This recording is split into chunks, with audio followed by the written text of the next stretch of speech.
Monsieur Noche, vous avez la parole. Ah, pardon.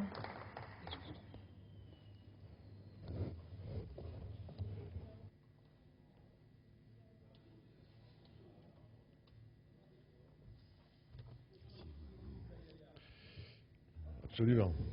Madame la Présidente, Monsieur le Haut-Commissaire, Madame la Présidente de la Commission des Affaires culturelles, Mesdames les rapporteurs, chers collègues.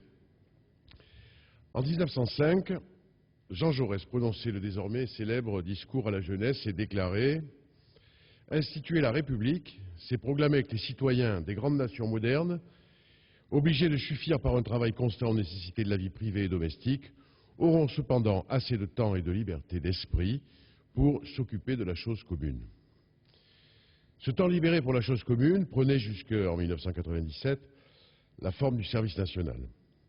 Ce temps permettait de réaffirmer les valeurs républicaines de fraternité et de laïcité.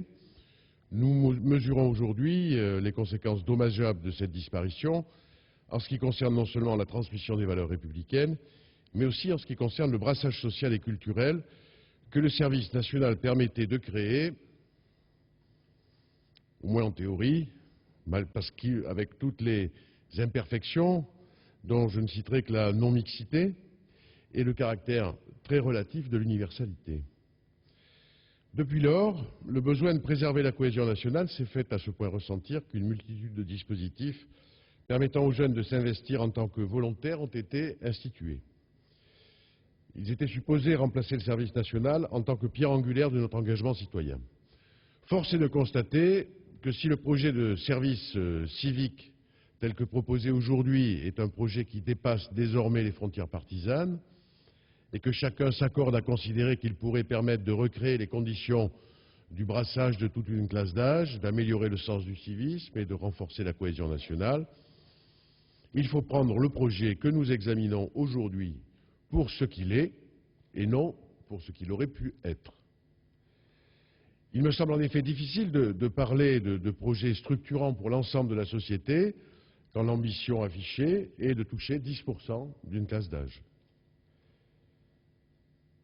Je crains de plus que toutes les leçons n'aient pas été tirées du relatif échec du service civil. Problématique de financement, problématique de communication. Dès lors que quelques annonces en cours d'instruction civique ou au cours de la journée de défense et de citoyenneté ne feront mieux que placer les jeunes dans un exercice passif de réception d'informations. Le risque reste grand de ne retrouver dans ce nouveau dispositif qu'une certaine catégorie de jeunes, les mieux informés, les mieux conseillés, les plus diplômés, ceux-là même qui furent concernés par le service civil volontaire.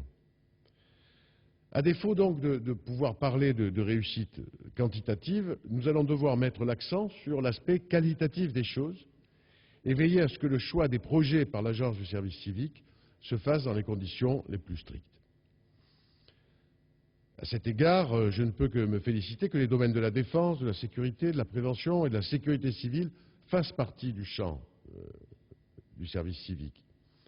Il faudra veiller aussi à ce que les modalités d'emploi de ces jeunes, hors du cadre du droit du travail, puissent se dérouler dans des conditions d'exercice professionnel sécurisées, bien sûr, mais aussi d'un intérêt constant dans les tâches demandées pendant toute la durée d'affectation.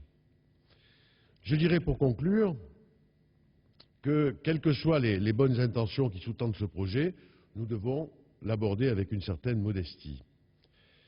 Car s'il est vrai que les deux candidats à l'élection présidentielle de 2007 s'étaient prononcés pour un service civique, c'était dans une dimension mixte et universelle qu'il avait été envisagé. C'était auparavant aussi le sens de la proposition de loi Ayrault-Vaillant rejetée par la majorité de droite en 2003. Pour sourire un peu, c'était aussi le sens du rapport d'étape remis par M. Bernard Kouchner à Mme Royal, candidate à la présidentielle en février 2007, dans la perspective de la campagne présidentielle.